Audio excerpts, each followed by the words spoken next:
Hi everybody, April here and welcome. I want to share with you a little bit of information about essential oils.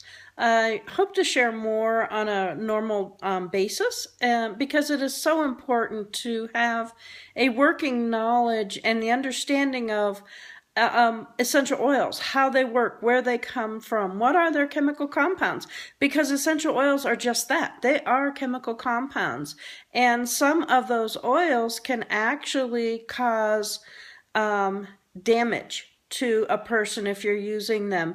There's a popular company out that has a particular method that they teach to do for application of essential oils.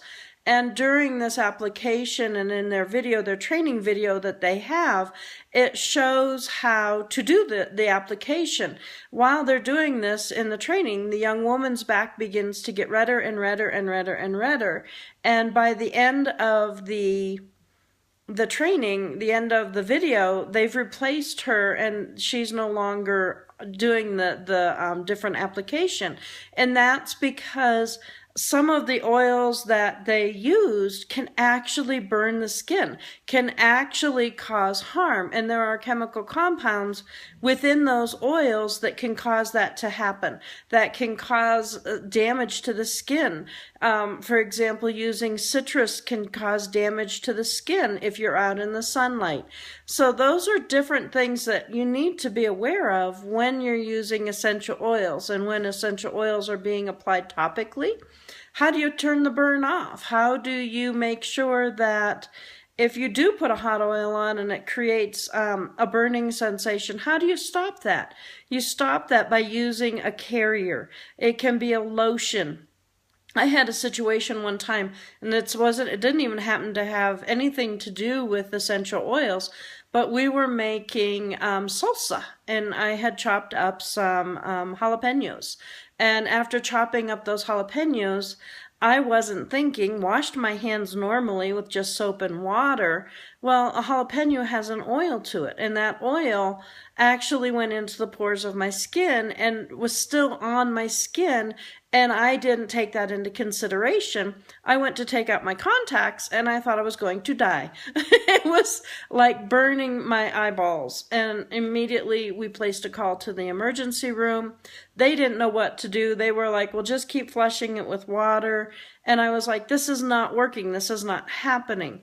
So then out of the blue, just for some reason, I grabbed a stick of butter.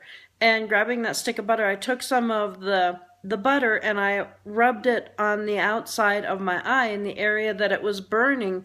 And one of the things that it did is it stopped the burn. It stopped the heat. So if you use a carrier, it will stop when that oil is creating a hot or it's creating a heat happening to you when you're using them or if you apply them. You can use something so quick and easy as whatever you've got in your household kitchen. But an oil or an oil base type of lotion, anything like that will turn the heat off. So if you're using an essential oil and you feel like, oh, there's a little bit of an irritation happening there, or it's a little bit of an irritant to my skin, I can put a lotion on and put out the heat, take away the irritation. So those are just some little tips and clues that I wanted to share with you today about using essential oils. It's really, really important to know their compound base. What are they made up of? And why do they, why is it that I can use one type of oil and it doesn't bother me? Or if I use an oil and I go out in the sunshine, why do I get a hot spot? That type of thing. Those are just some little tips and little cues for today as we're working and learning more about essential oils. I'll be sharing more, so keep your eyes open.